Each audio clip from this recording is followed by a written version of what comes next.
Si des gens écrivent, c'est parce que le monde est un acte de langage. La langue humaine est un outil de signifiance, de délivrance. Écrire, c'est dire. Dire, c'est soumettre la vie aux possibilités de l'intelligence. C'est faire du réel un lieu connu et fragile. La lecture est cette expérience qui nous permet de plier l'univers pour le mettre dans notre poche. Mesdames et messieurs, c'est à partir du mot qu'on fait de la réalité un fait d'esprit. C'est à partir du verbe que la vie devient une denrée émotionnelle. Sur ces entrefaites, la télévision Caraïbe a le plaisir de vous présenter Délivrez-vous, une émission du livre, une émission pour le livre, une émission par le livre. Allez, il y aura assez de bonheur pour tout le monde. Délivrez-vous, délivrez-vous. Délivrez-vous, une émission du livre, pour le livre, par le livre. Délivrez-vous aujourd'hui qui sera un hymne à la poésie métaphysique. Délivrez-vous aujourd'hui qui va vous présenter un poème qui va explorer les confins les plus infinis, les plus recherchés du langage. Nous allons ouvrir le bal en grande pompe avec la rubrique Temps Poème. Aimé Sabines, illustre poète mexicain, les poèmes du piéton, nous sommes à la page 103. Tu as éduqué ta bouche et tes mains, tes muscles et ta peau, tes viscères et ton âme. Tu sais t'habiller et te déshabiller, te coucher et bouger. Tu es précise quant au rythme, exacte quant au gémissement, docile dans les manières de l'amour. Tu es la liberté et l'équilibre. Tu n'attaches ni ne retiens personne. Tu n'imposes ni les souvenirs ni l'attente. Tu es pure présence, fluidité, perpétuité. Aimé Sabines, les poèmes du piéton, vous êtes tout de suite dans la ligne de mire de cette émission du jour. Vous êtes dans le show qui sera consacré à la poésie. Délivrez-vous pour le livre, par le livre. Présentation biographique de mon invité, Mehdi Étienne Chalmers.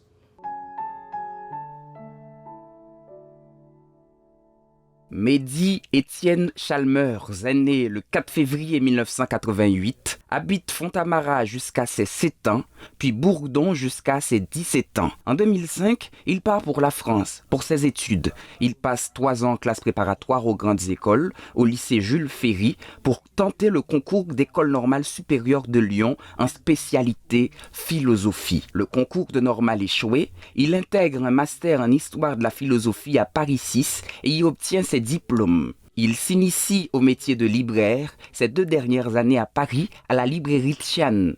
Après avoir travaillé comme stagiaire aux éditions Caractère, où il participe à la création de leur collection Cahiers latins.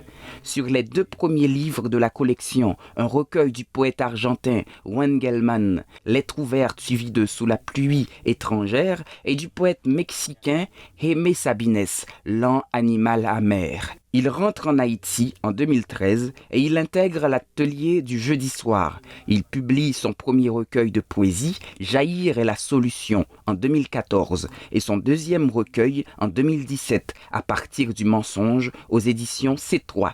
Il participe à des projets collectifs comme co-traducteur sur l'anthologie bilingue de la poésie créole haïtienne de 1986 à nos jours, aux éditions Actes Sud, comme auteur dans l'anthologie des poètes de l'atelier Jeudi Soir, édition Atelier Jeudi Soir et du domaine de la tolérance, édition C3. Il contribue à la revue Démembré et publie sporadiquement de la critique littéraire dans le journal Le Nouvelliste et dans la revue 360 dont il est cofondateur. Mehdi Chalmers a été professeur à l'école normale de Port-au-Prince de 2013 à 2015, professeur de lycée au cours privé Edmé et est actuellement libraire à la librairie La Pléiade. Son 3e recueil, Mer libre et autres lieux imaginaires, sera publié en mai 2019 aux éditions du Temps des Cerises. Il prépare un recueil en créole, Gaillé fait noix, un recueil à 4 mains avec Inéma Jeudi. Si des gens écrivent, c'est parce que le monde est un acte de langage. La langue humaine est un outil de signifiance, de délivrance. Écrire, c'est dire. Dire, Lire, c'est soumettre la vie aux possibilités de l'intelligence. C'est faire du réel un lieu connu et fragile. La lecture est cette expérience qui nous permet de plier l'univers pour le mettre dans notre poche. Mesdames et messieurs, c'est à partir du mot qu'on fait de la réalité un fait d'esprit. C'est à partir du verbe que la vie devient une denrée émotionnelle. Sur ces entrefaites, la télévision Caraïbe a le plaisir de vous présenter Délivrez-vous, une émission du livre, une émission pour le livre, une émission par le livre. Allez, il y aura assez de bonheur pour tout le monde. Délivrez-vous, délivrez-vous. Qu'est-ce que le mensonge, sinon une tentative de l'esprit humain pour doubler le réel? Qu'est-ce que le mensonge, sinon une ruse de notre intelligence? Qu'est-ce que le mensonge, sinon notre humaine façon de fabriquer un monde où du vivre ensemble est possible? Est-ce que le mensonge serait un hymne à la méchanceté? En tout cas, à partir du mensonge et sur le plateau des Livrez-vous. Je suis à la page 34, dispense. Tu as faim? C'est quelque chose. Toutes les heures, c'est encore mieux. On t'a donné cette chose, un sens des choses, petit, sanguinairement, mais qui s'apaise quand le sommeil aussi miracle devient silence après la foudre de Badagry. Un éclair est toujours merveilleux. À partir du mensonge, Mehdi, un éclair est toujours merveilleux. Oui, et c'est une image très chère au poète, je crois, qui m'est chère aussi. Et c'est une image qui revient souvent chez Charles. C'est une image qui remonte à Héraclite pour moi. Et c'est l'alchimie, c'est la puissance dégagée qui arrive à briser, qui arrive à reformer quelque chose de nouveau. Mais les images de la nature et les forces de la nature, les métaphores absolues qui nous viennent de la nature, qui viennent dire ce qu'on voit, ce qu'on est, me sont chères en général, et l'éclair particulièrement. Et le mensonge, en effet, qu'est-ce qu'il est le mensonge? Je trouve que tu l'as bien résumé, ce qu'est le mensonge. Le mensonge, c'est quelque chose qui m'a toujours donné problème depuis tout petit, parce qu'on est puni pour le mensonge, et on est rattrapé par les mensonges. Et en même temps, le mensonge a à voir avec notre obsession, avec notre besoin d'histoire. On raconte des histoires. Même quand l'histoire est véridique, quand on a une bonne histoire, il faut qu'elle soit améliorée. Il faut qu'elle soit transformée pour captiver l'écoute de celui qui entend l'histoire. Parce qu'en même temps, il y a la vérité, mais il y a aussi le devoir qu'on a envers celui qui écoute. Il faut qu'on ne perde pas son temps, il faut qu'on puisse se dire à la fin, je lui ai donné quelque chose d'intéressant.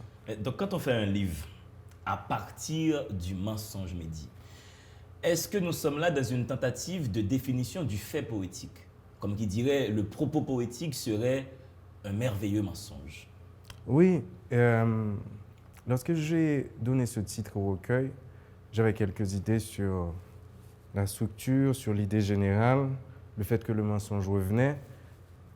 Un titre sur le mensonge va parce que c'est un recueil, comme beaucoup de recueils, sur des choses, sur des gens, sur des événements, sur des lieux, mais c'est aussi un recueil sur la poésie. Et la poésie est ce merveilleux mensonge, et à partir du mensonge, montrer quelque chose qui vaut la peine d'être réel, vaut la peine d'être véridique parce que c'est beau. Ouais. Et transformer le geste de raconter, de déformer, de quitter l'origine de l'histoire pour faire une meilleure histoire est ce mensonge originel. Et comment ça traverse aussi nos histoires amoureuses, comment ça traverse aussi nos convictions, comment ça traverse le vivre ensemble, nos échecs dans le vivre ensemble, nos combats. Ce mensonge-là qu'on essaye toujours d'essayer de réinsérer avec l'idéal de vérité, c'est le point de départ du poème. Du coup, Mehdi, est-ce qu'à chaque fois que nous mentons, nous ne faisons qu'aménager un territoire confortable pour celui qui reçoit le mensonge? Comme qui dirait, le menteur serait un être d'une grande générosité. Il te dit ce qui te fait du bien. Le mensonge serait à ce moment-là une vertu, comme aurait dit Voltaire.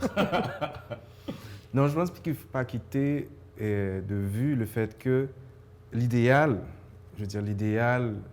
de bonté, l'idéal de l'intelligence, c'est la vérité.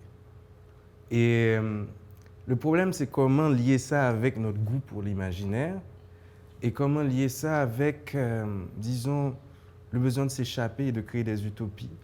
Et comment ça se mélange en fait. L'imaginaire, la projection, le calcul, la vérité, et puis évidemment les compromissions, le travail qu'on fait sur soi, les échecs, qu'est-ce qu'on abandonne dans la vérité, sur le chemin.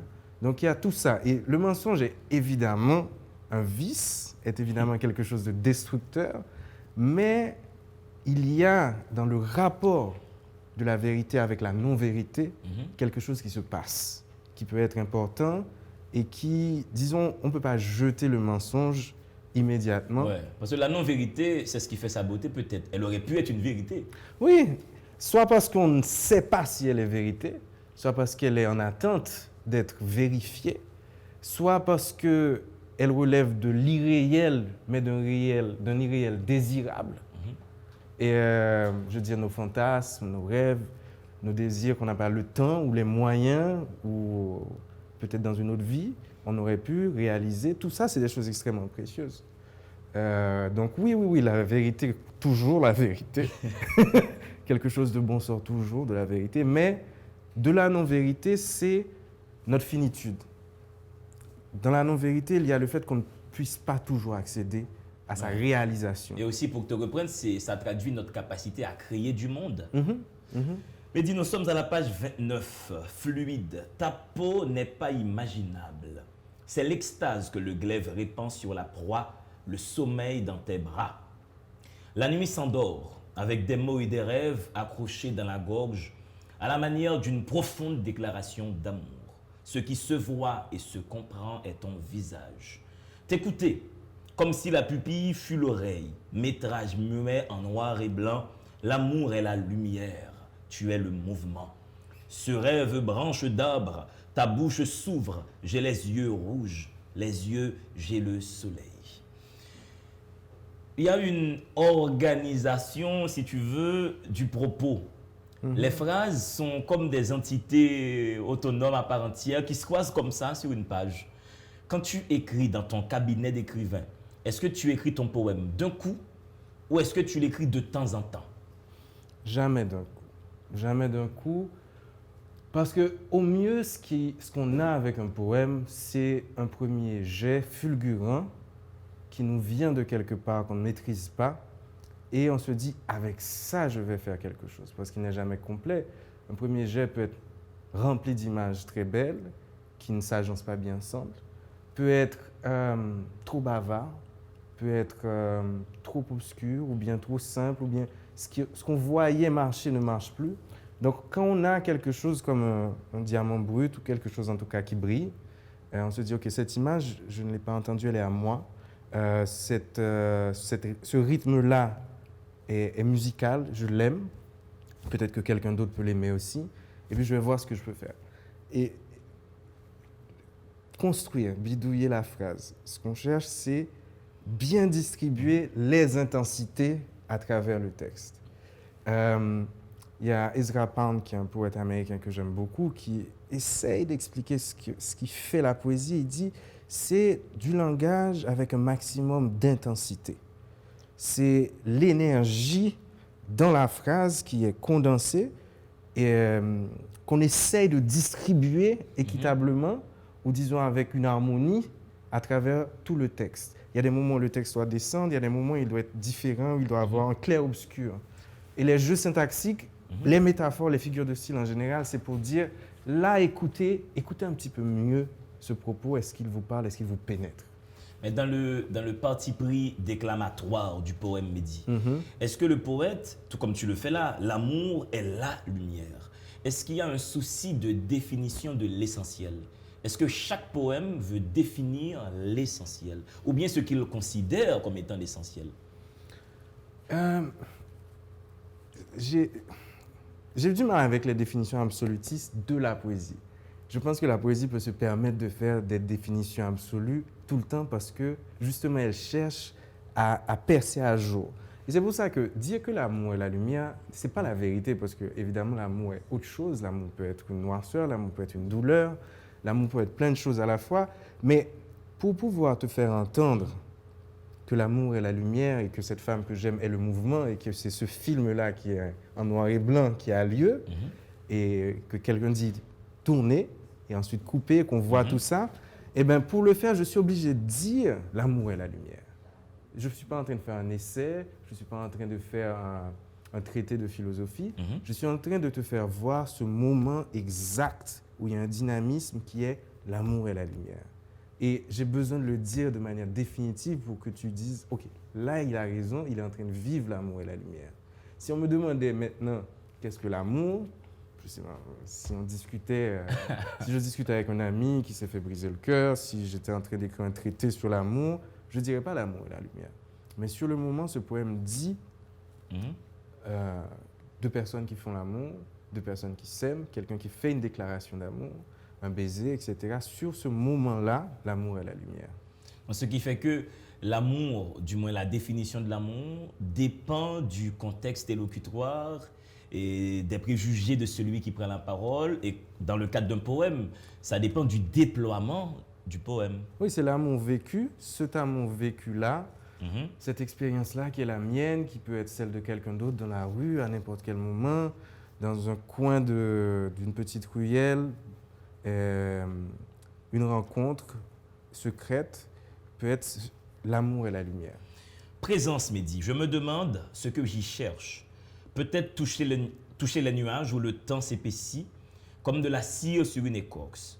De temps en temps, ce désir est la bonne réponse. Le corps de femme prolonge ma main et puis mes ongles. Un tissu déchiré et puis le goût du sang dans la bouche de l'enfant. Je ne sais pas ce que je fais. Je lui sors à la fin quand elle s'endort, très satisfaite à ce qu'il me semble, en parenthèse. Mais c'est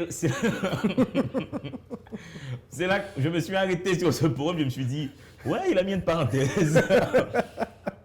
Tu dis à ton lecteur, tu es dans une poésie qui fait sa propre pédagogie. Tu dis à ton lecteur, il y a une partie dans ce propos qui est une parenthèse. La parenthèse, c'est une didascalie quelque part, c'est une mise en scène, c'est une indication de scène. Parce qu'on est en train de... Donc, l'imaginaire travaille, on a moins d'éléments donnés que dans un film ou que sur une pièce de théâtre. Et on a des petits indices pour nous dire comment on doit imaginer cette scène. Là, je parle à moi-même et je parle peut-être au lecteur et j'insère avec juste un petit signe visuel qui est la parenthèse, une pensée secondaire sur ce qui se passe. Il y a la scène et puis il y a ma pensée. Et puis, puisque j'étais avec quelqu'un et puis je me mets à penser tout seul, à part, en aparté. Donc la parenthèse est une aparté. Et c'est extraordinaire comment les ponctuations, l'espace, l'organisation des paragraphes, des choses qu'on pense qui vont de soi, peuvent servir à indiquer un sens ou un glissement de sens ou bien une nuance. Et la parenthèse sert ça là. C'est, je vous raconte une histoire, et puis là, l'audienceur savent ça. Tu vois, genre, on fait des cassures et puis on va quelque part d'autre, on fait une sorte de digression très longue. Donc, tu diriges le regard de ton lecteur et ça te permet de mieux signifier. Oui, je pourrais mettre une parenthèse à l'intérieur de la parenthèse à l'infini. Il faudrait avoir l'art de pouvoir faire ça, de faire des digressions à l'infini, à l'intérieur d'une parenthèse et de ne pas perdre le lecteur. Ouais. Là, c'est une petite indication toute petite, c'est une parenthèse de 5 ou 6 mots. Ouais. Mais c'est important parce que dans le récit, et le poème a le droit de raconter un récit, on fait ce genre de digression. Justement, en parlant du droit et du poème, est-ce que le poème n'a pas certains droits? Le poème a tous les droits. Pyromancie alors, Mehdi. Mon visage transperce, ardent, s'étale et disparaît. Heureux d'avoir été la flamme. Les digitales hallucinées se contenteront d'éclats de ciel et de sol nus. La langue reconfigure de l'aimer le retour, non pareil à une autre, pareil, dans un regard, dans une bouche, dans une touche de pénombre, dans la voix, dans un geste, 2 points, une manière de soupirer et ce malentendu fondamental. Je suis un lecteur pervers et tu sais que j'adore ce mot, dans ma sémiotique de ce poème, j'ai vu la fin d'un rapport sexuel. J'ai vu une définition d'un coït comme un malentendu fondamental. Heureux d'avoir été la flamme, mon visage transperce, ardent, la langue reconfigure, regard, bouche, touche. Est-ce que tu es un poète de la pudeur? Oui et non. Pour moi, disons l'image réaliste, le cru, la crudité, c'est presque une question technique. Pourquoi je dis ça? Parce que j'ai envie de parler de tout ce que je veux. Je veux pouvoir parler de la violence d'une charogne, comme Baudelaire. Je veux pouvoir parler du visuel quasi pornographique d'un rapport sexuel. Seulement,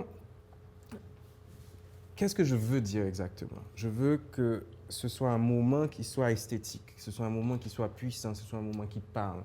Donc, si je veux, pour moi, le problème avec la vulgarité, je dis ça sans jugement négatif, avec le cru sur l'obscène, un zoom sur l'obscène. Je te mets tout nu et puis je fais un zoom sur une partie. C'est que ça ne touche pas, en fait.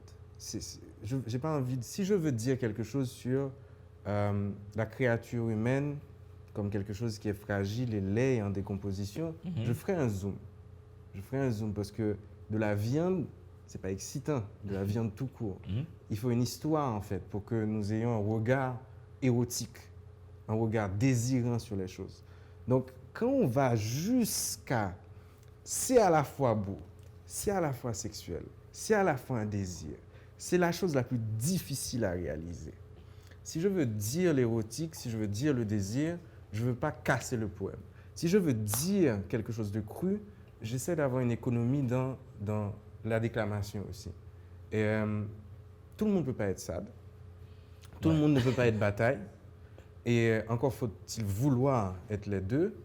Il y a une érotique dans le discours érotique. Une érotique au sens de, il y a un jeu dialectique entre ce que je donne et ce que je ne montre pas. Là, tu es dans la technique même de construction du texte?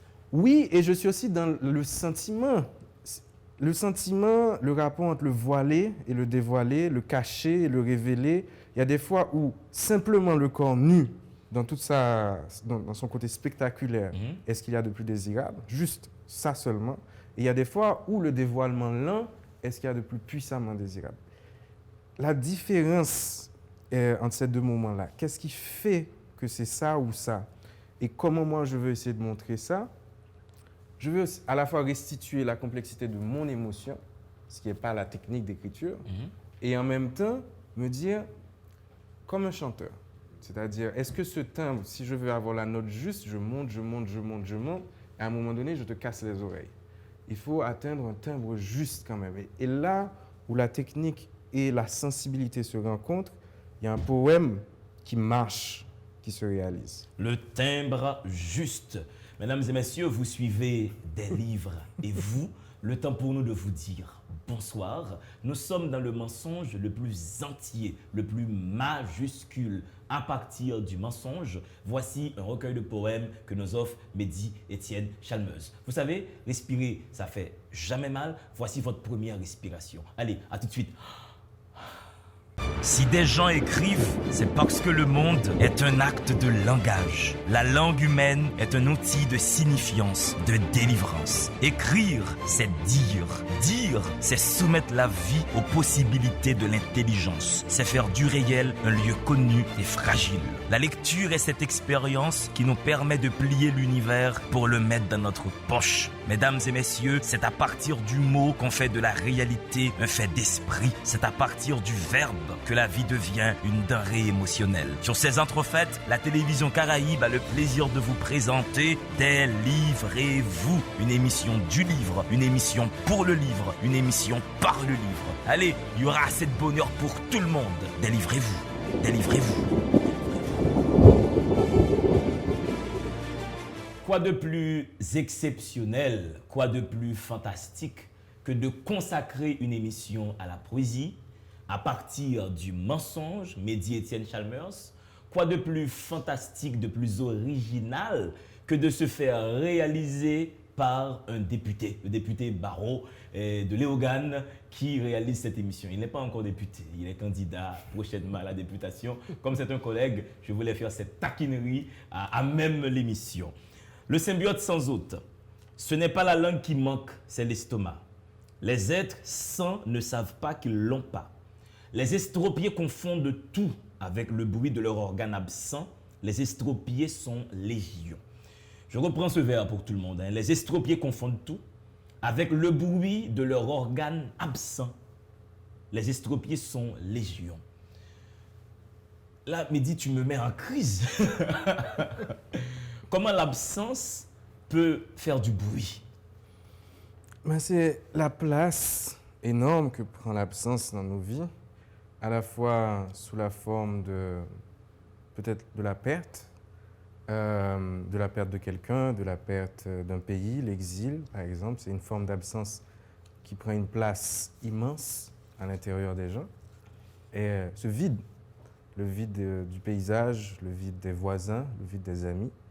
Et puis il y a aussi, disons, nos frustrations, nos échecs, nos ambitions ratées, tout ce qui nous ronge et qui nous mange et qu'on n'a pas, qui fait ce bruit et qui détermine qui on est, qui détermine qui on est, ce qu'on fait, nos rapports avec les autres. Donc, l'image de l'estropié comme tout le monde est estropié.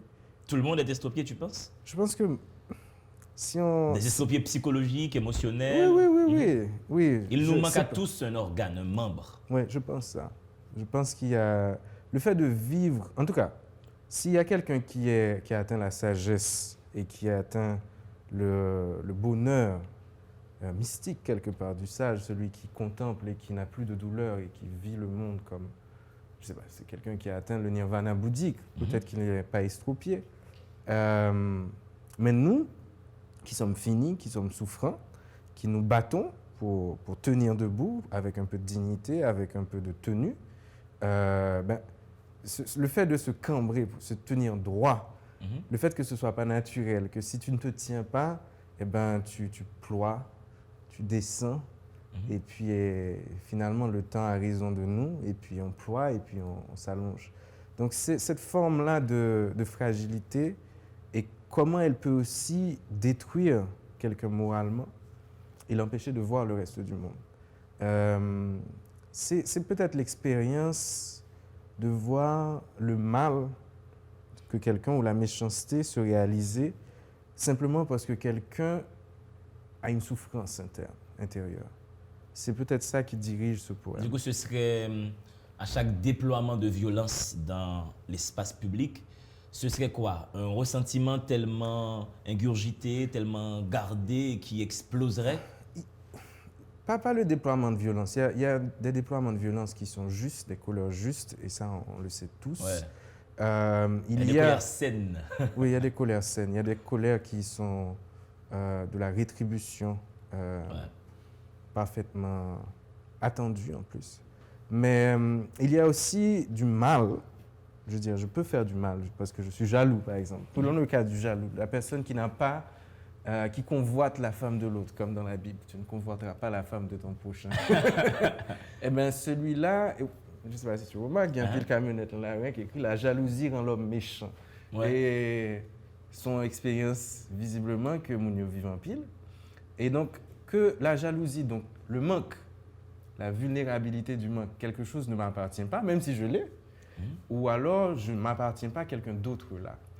Et bien ce manque-là se retourne contre soi, on souffre, et puis se retourne finalement contre l'objet qui me prive, soit Marie-Mouna, ou bien n'importe quoi, ou bien simplement être insupportable et ne pas être fréquentable, ne pas plus avoir de joie autour de soi à répandre et ne pas avoir l'énergie pour faire le bien. Alors Mehdi, ce que je ne comprends pas dans le principe de la jalousie, au départ, il y a un contrat entre deux individus. Quand le je t'aime est balancé, je t'aime, je souhaite que tu sois heureux, que tu sois heureuse. Si ta femme est convoitée par quelqu'un d'autre et sera heureuse avec cette autre personne-là, pourquoi tu n'es pas d'avis qu'elle passe du temps avec elle? Ben, je ne sais pas si tu sais voir sur les contrats, tu as sûrement déjà signé plusieurs contrats dans ta vie, il y a des alinéas Ouais. La lignée sera, tu ne seras heureuse qu'avec moi. Je pense que tu réduis la chose un peu. La jalousie est mauvaise parce que la jalousie, en plus, elle s'exprime en général sur quelque chose qui n'est pas réalisé. C'est rare que... Il y a le cas où, par exemple, on tombe sur une trahison ou bien être avec quelqu'un d'autre, on ne savait pas, c'est un mensonge, etc. Il y a plein de choses qui peuvent se passer. Mais en général, la jalousie, c'est sur l'attente d'être trahi. Donc, c'est vraiment comme si... L'attente ou la peur d'être La peur, trahi? la Ouais. peur, mais quelque part presque l'attente. Comme si ça va arriver. Dans le sens où tu es dans une fatalité, tu attends cette trahison. Ouais, tu as peur que ça n'arrive et puis il y a tous les signes. C'est comme un maniaque obsessionnel. Tout montre que la personne va me trahir. Moi, je pense qu'effectivement, ça montre notre fragilité par rapport quand on dépend de quelqu'un. Quand on a une intimité partagée et quand on se laisse pénétrer par l'existence de quelqu'un. Et quand cette existence se réalise sous la forme du temps passé ensemble et de l'attention donnée. C'est concret, c'est pas juste je t'aime. C'est je t'aime et je suis là pour Et toi. je veux passer mon temps avec toi. Et là où la chose... Le temps n'est pas divisible à l'infini. Mhm. Et ensuite, le bonheur que je pense pouvoir te donner, je n'en suis jamais sûr. Donc évidemment, c'est pas simplement je t'aime et je veux que tu sois heureuse. C'est que je t'aime et ta présence me remplit de bonheur. Ce bonheur peut être enlevé. Et du coup, si je suis jaloux et possessif, C'est que c'est j'ai pour peur. éviter que ce bonheur-là me soit enlevé. J'imagine, je ne suis coup, pas est-ce qu'on- jaloux. Du coup, est-ce qu'on n'est pas... Non, t'as jamais fait une crise de jalousie dans ta vie personnelle J'ai fait des crises de jalousie, mais j'ai jamais été d'un tempérament jaloux. Mais ça t'est arrivé d'être jaloux, où tu t'es dit, mais non, tu m'as pas fait ça, tu es sorti avec telle personne, ou... J'espère pas de cette manière caricaturale-là, mais ça m'est arrivé d'avoir un pincement sur Ouais. quelque chose que je n'aurais pas voulu Parce que la jalousie est m'affecter. physique, en effet, Mehdi. On le sent dans sa chair. Lorsqu'on est jaloux, on sent dans son cœur, dans ses tripes, quelque chose qui nous manque. Mais c'est une passion triste. C'est une passion triste et ce n'est pas quelque chose qui porte l'être humain. Donc en général, si je dis que je n'ai pas un tempérament jaloux et que quand c'est arrivé, quand c'est irrationnel, d'avoir la capacité de voir que c'est irrationnel, d'avoir la capacité de voir que quels autres sentiments je pourrais passer mon temps à avoir qui sont beaux et positifs, quelles autres pensées pressantes qui m'importent que je pourrais avoir pour les gens qui m'entourent, pour le malheur autour de moi, pour la joie autour de moi, que je pourrais réaliser en ne perdant pas mon temps à vouloir attacher l'amour par un bout de ficelle. Mais dis, comme nous parlons d'amour et de passer du temps ensemble, nous sommes toujours à partir du mensonge. Dans le fait d'aimer, dans le fait de partager son temps avec l'autre, on peut s'ennuyer à un moment. Je me demande, Mehdi, est-ce que les scènes de jalousie ne sont pas des stratégies de couple pour ne pas s'ennuyer? Quand tu arrives à 11h du soir, ta femme te dit « t'es rentré à 11h », mais elle s'ennuierait sinon. Elle allait te dire « quoi ?» De quoi parlons-nous au bout de 5 ans, au bout de 6 ans? Ok. Du coup, c'est pour ne pas s'ennuyer, la jalousie. Je pense que les histoires, la narration, a un rapport avec nous qui est beaucoup plus profond que les livres, beaucoup plus profond que les contes, beaucoup plus profond que se rencontrer avec des amis et raconter et partager des histoires. Les poèmes, les romans, les contes, les nouvelles ont un rapport avec quelque chose qui est à l'intérieur de nous et qu'on ne peut pas enlever. C'est pour ça que quand quelqu'un demande à quoi sert la littérature, si elle ne peut pas faire ci ou ne peut pas faire ça, c'est une question intéressante, hein. Qu'est-ce que la littérature peut faire? Mais en fait, la question est fausse dès le départ, parce qu'en dehors de ce que la littérature peut faire, c'est quelque chose qu'on fait, qu'on a besoin de faire, comme danser. Parce que si quelqu'un demandait à quoi sert la danse, bon, puis on pourrait dire que c'est une sorte de parade nuptiale, mais bon, ce n'est pas nécessaire de la faire. À quoi sert de danser tout seul dans son salon en écoutant de la musique? Eh bien, c'est juste quelque chose que les êtres humains font. Et c'est l'expression de leur spiritualité propre. Et pas même au sens divin, je sais que ce n'est pas ton truc, mais je pense que tu es d'accord avec moi qu'il y a une spiritualité à danser. Oui. Il y a quelque chose d'une humanité profonde et grande à exprimer sa joie ou bien sa colère ou bien sa tristesse dans le corps. Et pour moi, la poésie et la littérature, c'est la même chose. Donc, quand tu parles, c'était une parenthèse, mais je vais revenir. Quand tu parles des scènes de couple, Ouais. qui serait une invention d'action dans le quotidien ennuyeux, Sûrement. Parce que non seulement on se raconte des histoires tous les jours, mais en plus, on vit, on fabrique des histoires tous les jours. Et la manière dont on fabrique ces histoires, ça dépend. Il y a des gens qui aiment les histoires à rebondissement. Il y a des gens qui aiment des histoires qui ont une structure cohérente, harmonieuse, bien structurée. Et donc, moi, je pense que de même manière qu'il y a des écrivains qui ont des tempéraments stylistiques, donc leur manière d'écrire peut être nerveuse ou douce, Ou frénétique. ou ennuyeuse. Ouais. Et il y a des gens qui ont, dans l'écriture de leur existence, doivent mettre une tension de telenovela, ou bien doivent avoir des scènes proustiennes, Ouais, interminables. c'est pour remplir sa vie parce que j'aime bien l'idée de l'invention langagière. Oui, notre vie, on dans les l'écrit, scènes de on lui donne un jalousie. style. Nous écrivons tous parce que ta femme, quand elle fait une crise de jalousie, elle t'invente une vie, Mehdi. Elle t'invente une histoire. Elle t'invente dans un bar avec 2 filles.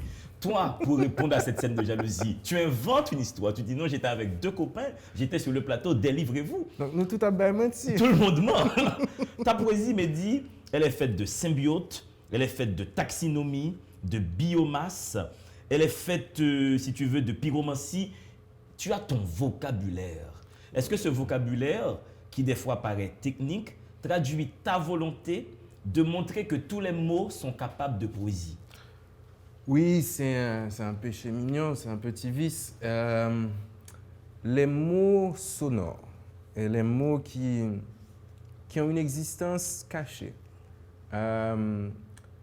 ils sont capables de poésie. Moi j'ai quand même... Mais est-ce que tous les mots sont capables de poésie? Un mot comme condensation. Ah oui, oui. Il suffit que le réseau de sensations qui va du mot, qui n'est qu'un mot, qui n'est qu'un son, qui n'est qu'un concept, aux sensations que ça évoque, se fasse. Et il faudrait peut-être que simplement dans le corps sonore du texte, la manière dont il sonne avec les autres, mais aussi si tu arrives à faire sentir dans la condensation la vapeur, le sifflement d'une marmite qui est en train de bouillir. Un vaccin ténu. Oui. Et l'instrument, la vaccin, il y a des gens qui disent l'un ou l'autre. Et les bruits, en fait, et la température. Les mots peuvent être froids, tout seuls. Par exemple, effectivement, si tu dis cumulonimbus, c'est affreux. C'est pas très joli comme mot. Mais j'imagine qu'on puisse le mettre dans un poème. Si on comprend que je veux parler d'un nuage précis, avec une forme qui me touche, et que le nom propre de cette créature, qui est le nuage cumulonimbus, je peux le nommer parce que c'est lui. Pas pour faire joli, comme c'est au sens de clinquant, mais pour faire joli aussi. Mais je rends à ce qui a ce nom que peut-être tout le monde ne connaît pas, sa grâce personnelle. Là, tu es dans une précision poétique.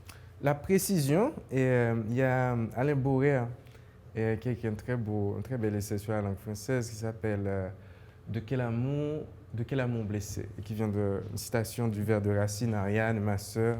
De quel amour blessé vous mourûtes là où vous fûtes laissés. Et c'est incroyable, et en termes de syntaxe, de musicalité. Mais c'est sûr, il y a une partie sur l'acribie. L'acribie, c'est le mot technique pour la précision. Donc l'acribie, c'est le goût de la précision, c'est le goût de la clarté. Oui, il y a un charme dans la clarté. Il y a un charme dans le fait que je sais comment ceci s'appelle et quel est son nom propre. Je sais, personne ne veut être appelé petit intel. Sauf dans des cas particuliers, on veut qu'on connaisse notre nom propre, notre vie propre. Et j'ai l'impression que les objets ont parfois ce désir-là aussi. Ouais, d'exister dans la poésie en tant qu'objet propre. L'horizon tourne le dos, tu embrasses ma bouche, je touche, autre chose ressemble à ta peau. Mentir, la peau ne le peut pas. Donc la peau serait la seule partie de nous qui serait incapable de mensonge. Oui, parce que personne ne... Si tu dis, quand elle me fait telle chose, je tremble. Personne ne peut dire que c'est pas vrai. Parce que si par exemple je n'aime pas qu'on me fasse ceci, je ne veux pas dire que c'est pas vrai que ton plaisir est faux. On peut simuler, Mehdi. Tu as On un peut bug simuler, possible. mais je parle du cas où ce que je sens Mhm. ne peut pas être une erreur, au sens où je ne peux pas me tromper sur un plaisir. Le plaisir est vrai, c'est un dame lié. La peau ne peut pas mentir au sens où... La peau ne peut pas me mentir. Moi, je peux te dire à quelqu'un d'autre que... Oui, je ressens ça alors que tu ne ressens pas ça en effet. Voilà. Si je ne ressens pas quelque chose, au moment où tu m'embrasses, je sais que ça n'a pas marché. Je peux te mentir, mais ma peau ne peut pas me mentir. Ouais. Elle me dit ce qui s'est passé. Donc, ta peau n'est pas imaginable et en même temps, mentir, la peau ne le peut pas. C'est sur le fait que...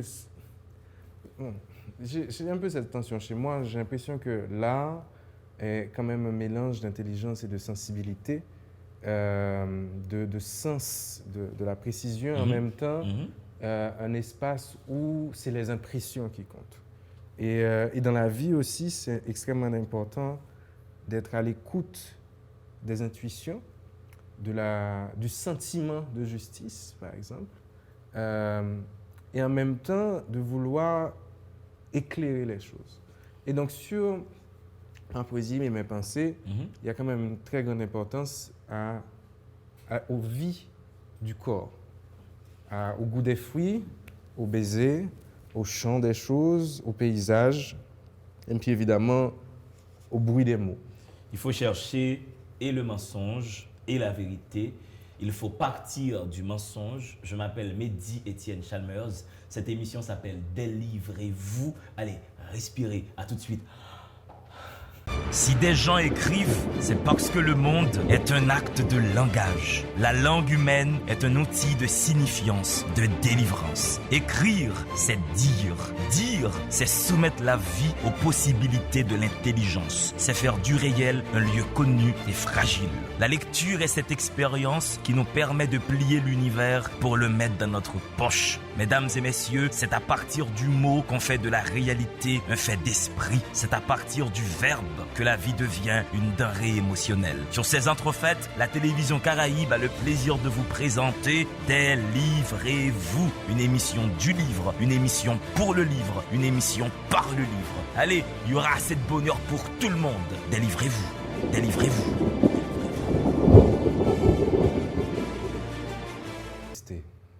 Au point de dire, près de ta main, dans le tunnel de ton regard, autour de l'axe de ta voix, pas assez de patience pour ce voyage à pied, pas assez de souplesse, pas assez d'endurance pour accepter si belle absente destination. Sur les 3 lignes de la main, retournons vers la mer plurielle. Le temps s'échappe par la langue et une haleine de romarin chargée en lèvres, cette altitude. Saint-Honoré après Capua, dans l'odeur des ferments du tafia frelaté, le champ de Mars comme une foule, la mer au loin vers les bars d'étudiants ivres aux rêves glauques, Magloire Ambroise, un poète, appuyé sur sa canne, y cherchait son amour au pire endroit. Je ne veux pas de ce substitut de pesanteur. Ce qui est le plus vaste, ce qui est le plus lourd, est aussi le plus libre. Comme enlever cette robe qui te va ravir, comme un ciel d'Amazonie, la putrescence des canopées résiste au coup de la machette des chercheurs d'or. Ce sera vous m'aimer. Je veux vent vos cheveux noirs, je veux faire la distance et croiser un seul sourire de malgré tout, au point de dire près de ta main. Mehdi Étienne, est-ce que ta poésie est une poésie à carrure métaphysique? Ce que je te disais tout à l'heure, c'est que j'ai du mal à cantonner le champ des explorations de la poésie. Elle est tellement vaste et tellement de choses ont déjà été faites à un style précis, à un champ précis d'exploration. Et je prends ce conseil de Michaud, c'est de dire ne te laisse pas ossifier par ton style, mais en même temps, ne l'abandonne pas trop vite, qu'irais-tu mettre à la place. Donc il y a une tension entre ce qui me plaît et ce que je veux explorer. Évidemment, j'aime les choses qui pénètrent dans la profondeur de ce qu'on ne voit pas. Ce qui est en dessous, les fondements, les mystères du langage. Mais tout en élevant ce langage, justement. Oui. Et donc la métaphysique, au sens de qu'est-ce qui est derrière le voile, Mhm. qu'est-ce qui est après la physique, m'intéresse. Mais ce qui m'intéresse autant, c'est l'action, c'est la vie des gens, c'est les rencontres, les histoires d'amour, les blagues, les personnes croisées, leur destin, ces étudiants ivres, autant que, disons dans ce poème, l'impossibilité de trouver une place. Bon, ce poème, pour le coup, il est beaucoup plus déambulatoire, c'est une promenade à travers la ville avec quelqu'un. Et chaque phrase ouvre un sentier, justement, ouvre Oui. sur une ruelle. Exactement. C'est un poème qui cartographie un petit peu la ville et descend, en fait, vers la ville. Je ne sais pas si on serait près de Cafoutifou et puis on descend vers le Champ de Mars, et puis ensuite on prend Magloire-en-Boise et puis on passe par... Et donc, et puis pour arriver jusqu'à près du stade, tard la nuit, et puis boire un clairin avec C'est un une poète poésie, fou et une ivre. poésie vagabonde. Ouais. Déjà, le petit regard pour Magloire Saint-Aude et un petit regard pour Cito Cavé à la page 44, la plus dangereuse des séductions. Cito Cavé qui écrit, c'est toi qui l'écris, « Ma belle n'existe pas, elle n'a jamais existé, voilà pourquoi je tiens à l'aimer. » Je la C'est un trouve beau, mais c'est fulgurante, C'est justement. un superbe vers de Ma citer. belle n'existe pas, elle n'a jamais existé. Voilà pourquoi je tiens à l'aimer. Et Mehdi qui rentre dans le poème en disant « Il n'y a rien, je vous le dis, il n'y a rien comme un baiser, un laissons-nous près de mourir. Pour oublier de vivre qu'un long baiser de cette bouche. Il n'y a rien comme une femme. » Est-ce que à partir du mensonge est un hymne à l'hétérosexualité? La femme revient. Tu aimes, je ne sais pas si c'est la même femme, mais il y a une femme que tu aimes dans ce livre. J'ai eu... Est-ce Pour la moi, même femme ou est-ce plusieurs femmes? J'ai eu, moi, dans ma vie, de belles histoires d'amour, une plus grande que les autres. Quand d'ailleurs. tu fais des nivellements dans les histoires d'amour, tu penses que certaines sont plus Bon, grandes je que sais d'autres? pas, c'est comme les chutes. Une chute, quand tu tombes, ça fait mal, mais il y a des chutes un peu plus spectaculaires. Donc il y a des histoires d'amour qui sont beaucoup plus spectaculaires que d'autres. Je crois qu'il y a des histoires d'amour qui te traversent, c'est peut-être une question de temps aussi. Si une histoire se délite sur le temps, bon, elle est finie quoi, après 5 mois, 1 an, 3 ans, c'est pas la même chose qu'une histoire qui se tient et qui se renforce sur 4-5 ans, malgré le quotidien. Ça veut dire que quelque part, le temps est une donnée supplémentaire dans l'amour. S'il y a l'amour qui reste et le temps, c'est quelque chose d'autre quand même. Et le temps est dangereux. Hein? Le temps est dangereux, mais je te dis, s'il y a l'amour et qui reste, et le temps qui s'accumule, à ce moment-là, on a quelque chose de différent. Parce que le temps peut trafiquer l'amour et en faire une habitude au lieu que de l'amour. Oui, mais si on prête attention à ça, je pense qu'on ne peut pas confondre les deux. Alors c'est qui cette femme que tu aimes dans tout ce livre? Est-ce la même femme déjà? Tous les poèmes, vu que dans ce recueil, il y a des poèmes qui remontent à 2005, c'est pas tous pour la même femme, mais il y en a beaucoup pour la même femme. Ouais, parce que, je sais pas, je connais, il y a une femme qui s'appelle Karine. Et je constate que dans ce livre, et voilà, il est taquin le mec, il fait exprès en plus. Je constate que dans ce livre, La majorité des poèmes, s'il y en a ceux qui sont en vue une personne concrète, si on peut rentrer dans les anecdotes, sont en pensant à elle. S'il y a des poèmes plus anciens, comme ceux de 2005-2006, ça pourrait être Florence, ça pourrait être Mathilde, ça pourrait être 2-3 autres personnes. Donc tu as beaucoup aimé quoi, dans le temps quoi.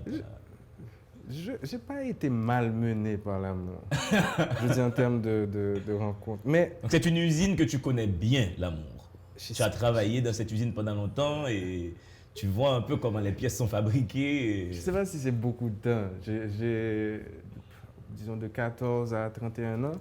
Ah, ça fait un temps d'expérience quand même. Hein? Oui, c'est pas... Tu as eu le temps d'aimer. J'ai eu le temps d'aimer. Est-ce que tu penses que c'est bien de toujours entrecouper ces histoires d'amour? D'aimer pendant 2 ans, 3 ans, plus de changer de femme? Non, je ne pense pas. De toujours aimer avec le temps qui vient?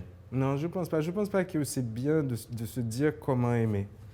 Je pense que la manière correcte d'aimer, c'est d'être attentif à l'amour qu'on a pour quelqu'un. Ça veut dire, évidemment, bon, ça peut vouloir dire sacrifier d'autres plaisirs si on est amoureux de quelqu'un qui est exclusif. Mais si on veut être avec la personne, évidemment, ça veut dire ça. Ça peut vouloir dire savoir quand c'est fini. Et ça peut vouloir dire aussi ne pas avoir peur que quelque chose dure jusqu'à la fin. Mais Mehdi, pourquoi très souvent les hommes ont toujours du mal à se rendre compte que c'est la fin, que c'est fini? Je constate que dans les histoires de couple, il y a toujours quelqu'un qui se rend compte très tard ou qui refuse de se rendre compte que cette histoire d'amour n'en est plus une. Bon, je vais prendre une image un peu vulgaire. Je vais prendre une un peu moins vulgaire. Je vais prendre une voiture, je vais prendre une maison. Là, une maison d'enfance. Imagine que cette maison, par exemple après le tremblement de terre, ou bien simplement parce qu'elle est vieille, soit en train de s'effondrer au-delà de tout ce qu'on puisse faire pour la réparer. Mais c'est la maison qui contient tous tes souvenirs, pour lequel tu as un attachement impossible à enlever.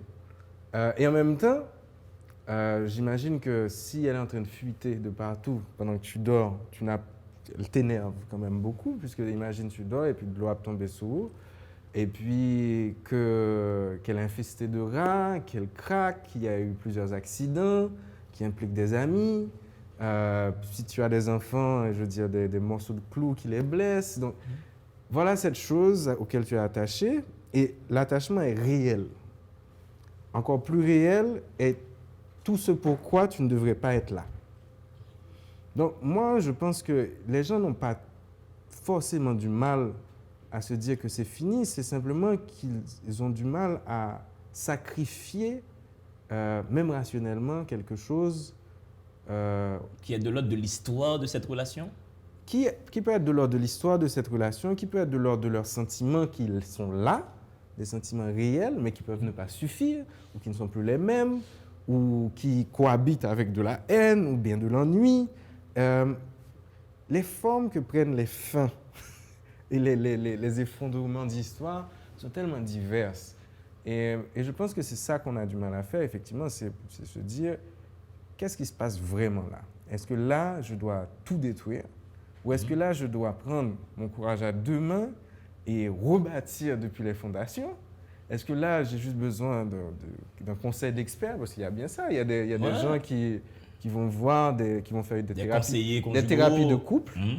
Et puis, effectivement, peut-être que tu ne sais pas t'y prendre. Parce qu'il y a ça aussi. Il y a des histoires qui probablement finissent parce que tu ne savais pas comment faire pour la réparer.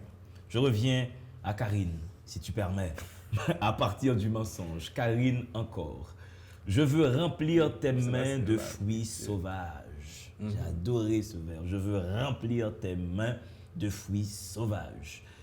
Qu'en un bénédicité soit remercié, la vie pour la vie et l'œil pour la dent. Les vampires précédents et futurs sont à la chair autre chose. La nuit, on ne creuse à rien qui ne s'ouvrit d'avance. On ne lèche à rien qui ne coula miella. Je veux remplir mes mains de l'arrachage, de mon œil qui ne crut pas tomber de voir s'ouvrir ta bouche. La langue t'aime en blessure. Il y a de la blessure dans cet amour, Mehdi. Je voulais mais vraiment en venir à ça. Les fruits sont sauvages et... Puisqu'on est dans la biographie, puisque tu nommes le nom tant de fois, non mais bien sûr tu la connais. Et la description de l'amour qui m'intéresse, c'est dans ce poème aussi. Parce que ce poème, avant de parler de l'autobiographie ou de ce qui est véridique ou ce qui est inventé dans le poème, puisque le poème s'appelle À partir du mensonge, on pourrait jouer de ça. Mais la blessure, c'est... Bon, l'amour n'est pas un long fleuve tranquille.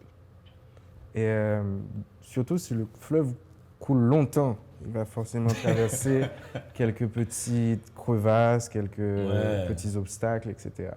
Donc, mais en soi, le sentiment d'amour est lié à des choses qui ne sont pas que ma joie personnelle et mon plaisir personnel.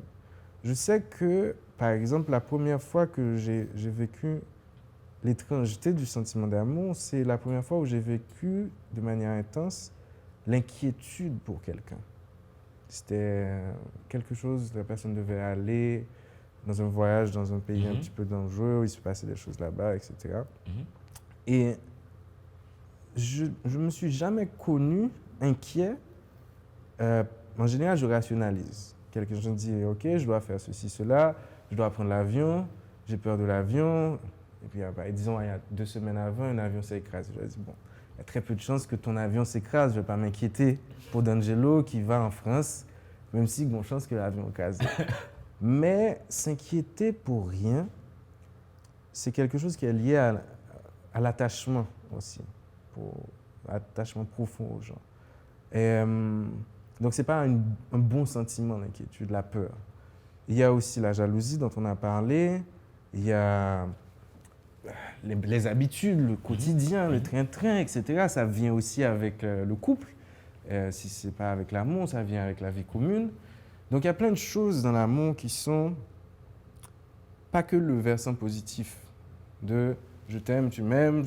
Je t'apporte du bonheur, tu m'apportes du bonheur. On n'est pas toujours 2 bisounours Non. dans une entente totale. Des fois, la relation peut être C'est d'une 2 personnes. fougue. C'est 2 personnes. Ouais, 2 individualités qui essayent de s'additionner.